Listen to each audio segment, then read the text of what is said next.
Assalamu alaikum wa rahmatullahi wa barakatuh, mes chers frères et sœurs.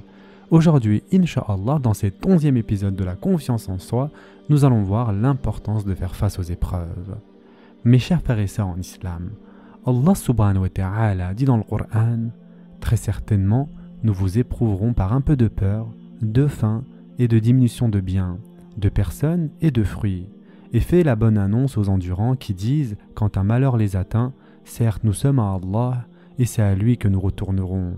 Ceux-là reçoivent des bénédictions de leur Seigneur, ainsi que la miséricorde, et ceux-là sont les bien guidés. Surat al-Baqarah, versets 155 à 157.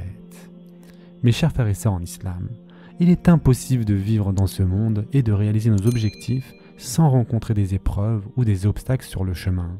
Cette vie n'est pas parfaite, et il est irréaliste d'y avoir tout ce que nous désirons. Certains revers sont inévitables. Nous n'avons aucun contrôle par exemple sur la vie et la mort, les catastrophes naturelles, les guerres, la criminalité ou même la météo quotidienne. C'est quelque chose que nous devons apprendre à accepter et à intégrer comme faisant partie de la vie. Quand on comprend donc que le monde n'est pas parfait et que les revers sont inévitables, l'étape logique suivante consiste à nous préparer aux obstacles potentiels que nous rencontrerons. Si nous visons un objectif élevé, il ne faut aucun doute que nous rencontrerons de nombreux obstacles sur le chemin. Lorsque nous poursuivons un objectif noble, nous sommes d'abord testés pour voir à quel point nous le désirons avant que l'opportunité réelle ne s'ouvre à nous. La clé, mes chers frères et sœurs en islam, est d'attendre l'inattendu et de se préparer à l'inévitable. On ne pourra bien évidemment pas prévoir chaque obstacle sur notre chemin, mais on peut identifier ceux qui sont probables et préparer des solutions pour y faire face. Si on fait cela, on peut poursuivre nos rêves avec plus de confiance, sachant que nous avons un plan de secours pour les imprévus. Dans la poursuite donc de tout objectif, à court ou à long terme, la préparation représente la moitié du travail. L'autre moitié consiste à mettre en œuvre notre plan tout en plaçant notre confiance dans l'assistance d'Allah subhanahu wa ta'ala. Beaucoup de gens dans le monde vivent dans leur insécurité. Ils ne veulent pas voir quelqu'un réussir ou agir différemment. Ces personnes existent bien et elles se mettront en travers de notre chemin. L'histoire en est la preuve, mes chers frères et sœurs en islam. Si on regarde toutes les personnes ayant essayé d'accomplir quelque chose de noble, chacune d'elles a rencontré des revers, des obstacles et des ennemis sur la route. Ceci est particulièrement clair dans la vie des prophètes. Chaque prophète a eu des ennemis qui se sont opposés à leur prédication, leur ont fait du mal physiquement et ont même tenté de les tuer. Tout cela simplement parce qu'ils appelaient au tawhid, c'est-à-dire à l'unicité d'Allah subhanahu wa ta'ala. Et en effet, Allah azza wa jal dit dans le Coran: ainsi, à chaque prophète avons-nous assigné un ennemi, des diables d'entre les hommes et les djinns, qui s'inspirent trompeusement les uns aux autres des paroles enjolivées. Si ton Seigneur avait voulu, il ne l'aurait pas fait. Laisse-les donc avec ce qu'ils inventent. Surat An'am, verset 112. Mes chers frères et sœurs en islam, une façon d'affronter justement ces épreuves est de restructurer notre manière de les percevoir. Nous pouvons les voir comme des obstacles ou comme des défis, et les défis sont faits pour être relevés et surmontés. Ils nous obligent à grandir, à puiser dans notre véritable potentiel et à développer notre force. Sans défi, nous ne grandirions jamais et nous n'acquérerions pas les compétences nécessaires pour atteindre nos objectifs. Et en effet, mes chers frères et sœurs en islam, dans chaque difficulté que nous rencontrons contient une opportunité, une chance d'apprendre quelque chose de nouveau, de grandir, d'atteindre un niveau supérieur de notre vie. Donc cessons de regarder les obstacles eux-mêmes et commençons à regarder à travers eux, vers ce que nous pouvons accomplir et comment le fait de surmonter ces obstacles peut nous aider à mieux les accomplir. Lorsque le prophète Youssouf alayhi salam fut jeté dans un puits par ses frères, cela déclencha une série d'événements, esclavage, tentation et emprisonnement, qui aboutirent finalement à sa position de gouverneur de l'Égypte. Il avait besoin de traverser toutes ces épreuves et ces défis à travers lesquels il apprit beaucoup avant d'accéder à cette fonction où toutes ses compétences lui seraient indispensables. Lorsque Abu Salama radiallahu anhu fut martyrisé, son épouse Salama radiallahu anha en fut dévastée. Elle se retrouva jeune veuve avec plusieurs enfants et venait de perdre l'homme le plus cher à son cœur. Elle commença à invoquer Allah azza wa jal pour qu'il lui accorde quelqu'un de meilleur, tout en se demandant qui pourrait être meilleur qu'Abu Salama radiallahu anhu. Finalement, elle reçut une proposition du prophète Mohammed sallallahu alayhi wa sallam. et ses invocations furent exaucées. Ces épreuves et la patience qu'elles forgèrent l'avaient préparée à son nouveau rôle de mère des croyants. Et en effet, Allah Azza wa Jal nous a promis dans le Coran, à côté de la difficulté est certes une facilité, à côté de la difficulté est certes une facilité. Surat Ash-Shar, versets 5 et 6. Et le prophète sallallahu alayhi wa sallam expliqua, une seule difficulté ne peut l'emporter sur deux facilités. Autrement dit, pour chaque épreuve que nous affrontons dans la vie, il y a le double en bien dans cette situation. Chaque situation difficile que nous rencontrons est entourée de nombreuses bénédictions, suivie de nombreuses autres bénédictions et contient en elle-même des leçons et des bénédictions. C'est un don d'Allah Azza wa Jal enveloppé dans une couche d'épreuves. Sous cette épreuve se trouve une beauté telle que vous remercierez Allah Azza wa Jal plus tard de vous avoir envoyé ces défis. C'est sans aucun doute une garantie d'Allah Azza wa Jal. Quand il vous place dans une situation de difficulté pour vous éprouver, vous éprouverez également de la facilité. Par exemple, lorsque le prophète sallallahu alayhi wa sallam faisait face à de grandes épreuves à la Mecque, Allah Azza wa Jal lui avait accordé la compagnie de son épouse bien-aimée Khadija radiallahu anha et de son oncle Abu Talib. Ils étaient là pour alléger son épreuve, ils le soutenaient financièrement et émotionnellement, et l'influence d'Abu Talib empêchait ses ennemis de lui faire du mal physiquement. Ils furent une facilité dans un moment difficile. Lors de l'hégire vers Médine, et lorsque le prophète sallallahu alayhi wa sallam se réfugia avec Abu Bakr radiallahu anhu dans la grotte, Allah Azza wa Jal assista le prophète sallallahu alayhi wa sallam en le voilant aux yeux de ses ennemis et en lui maintenant la compagnie d'Abu Bakr radiallahu anhu. Il lui procura cette facilité durant son éprouvant voyage. Vous pouvez constater la même chose dans votre propre vie. Peut-être traversez-vous une période de chômage. Allah Azza wa Jal vous aide de multiples façons pendant ce temps. Peut-être par quelqu'un qui vous soutient financièrement, ou en allégeant vos charges financières, ou encore en envoyant dans votre vie de bonnes personnes pour vous offrir un nouvel emploi ou une opportunité. L'aide d'Allah Azza wa Jal arrive de façon étonnante que nous ne comprenons pas.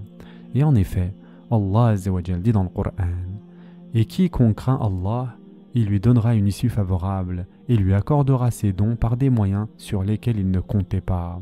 Et quiconque place sa confiance en Allah, c'est-à-dire Allah, lui suffit. Allah atteint ce qu'il se propose et Allah a assigné une mesure à chaque chose. » Surat At-Talaq, versets 2 et 3. Mes chers frères et sœurs en islam, de quelque façon que vous la considériez, la difficulté et les épreuves sont des défis qui contiennent des bénédictions et qui sont nécessaires à notre croissance. Après avoir surmonté un défi, vous vous sentirez plus fort, plus confiant et plus proche d'Allah Azza wa Jal.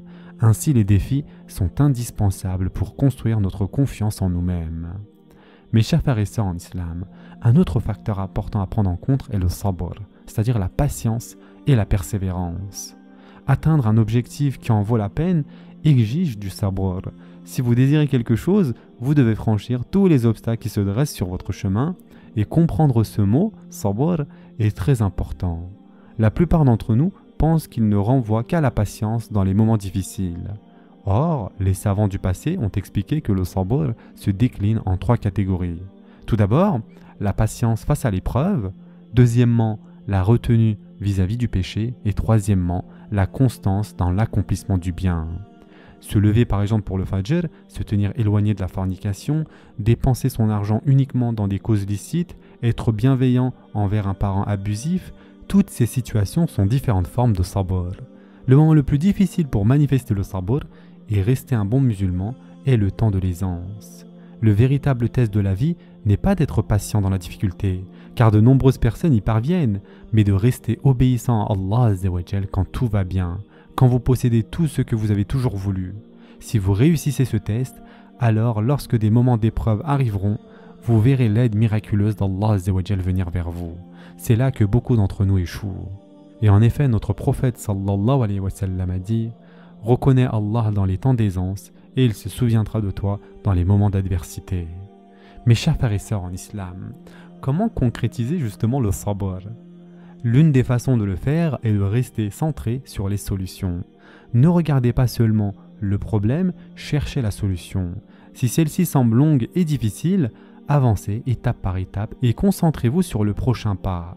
Continuez ainsi et célébrez chaque petite victoire pour vous motiver à poursuivre. En procédant de cette manière, vous progresserez lentement mais sûrement vers le succès à chaque étape accomplie. Le sabr est une qualité des personnes confiantes. Ces personnes savent qu'elles peuvent atteindre leur objectif si elles font confiance à Allah Azza wa Jal, planifient en conséquence, restent concentrées et continuent d'avancer malgré les défis qui se présentent à elles. C'est peut-être l'un des aspects les plus difficiles pour faire croître notre confiance et atteindre nos objectifs, mais il est crucial pour réussir.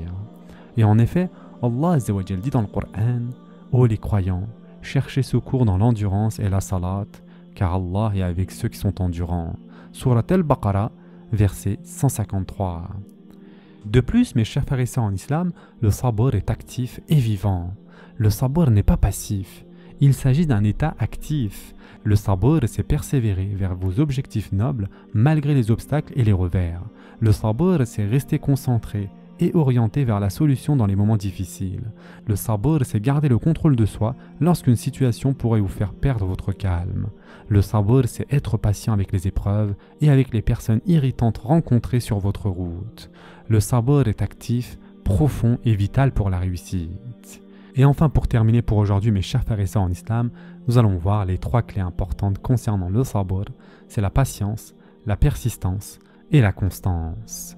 La patience, la persistance et la constance, comme nous l'avons déjà dit, sont indispensables pour atteindre nos objectifs. On ne pourra atteindre aucun but sans être patient aux obstacles, sans persévérer malgré les critiques et les perturbateurs, et sans rester constant même lorsque nous sommes fatigués ou tentés d'abandonner. Mes chers frères et sœurs en islam, nous allons voir quelques points d'action. Donc le premier, c'est réfléchissez à vos expériences passées face à de grandes épreuves. Si vous avez réussi à les surmonter, analysez comment vous avez fait. Nous avons tous traversé des moments difficiles dans nos vies et nous y avons survécu. En réalité, ces épreuves nous ont façonnés et modelés en la personne que nous sommes aujourd'hui. Si vous n'y aviez jamais pensé auparavant, c'est le moment idéal pour réfléchir à vos anciennes épreuves et à la façon dont elles ont contribué à faire de vous la personne actuelle. Deuxièmement, si vous avez échoué, identifiez pourquoi et élaborez un plan pour que cela ne se produise plus. L'échec est une marche vers le succès, tant que nous acceptons de reconnaître nos erreurs, d'en tirer des leçons et de construire sur ces expériences. Chaque réussite marquante de l'histoire est passée par l'échec et l'apprentissage. Troisièmement, faites la liste des obstacles possibles sur le chemin de votre objectif actuel et préparez un plan d'action pour chacun d'eux. Quel que soit le chemin choisi dans la vie, vous rencontrerez des personnes qui sont déjà passées par des étapes similaires et qui ont de l'expérience. Rencontrez ces personnes ou lisez leurs récits. Observez les obstacles communs qu'elles ont affrontés sur la route du succès, cela vous aidera à anticiper d'éventuels revers et à mieux planifier. Et enfin, malgré vos plans, attendez-vous toujours à l'inattendu. Les épreuves et les obstacles surviennent là où on s'y attend le moins et ils ont une raison d'être, nous façonner et nous rendre meilleurs. Accueillez ces défis inattendus comme des occasions de plonger plus profondément en vous-même et de devenir une meilleure personne. Souvenez-vous, mes chers frères et sœurs en islam, que tout est le résultat d'essais et d'erreurs.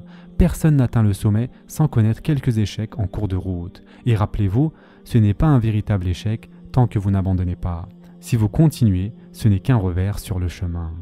Ce sera tout pour aujourd'hui. En attendant, prenez soin de vous, mes chers frères et sœurs, et à très prochainement, Inch'Allah.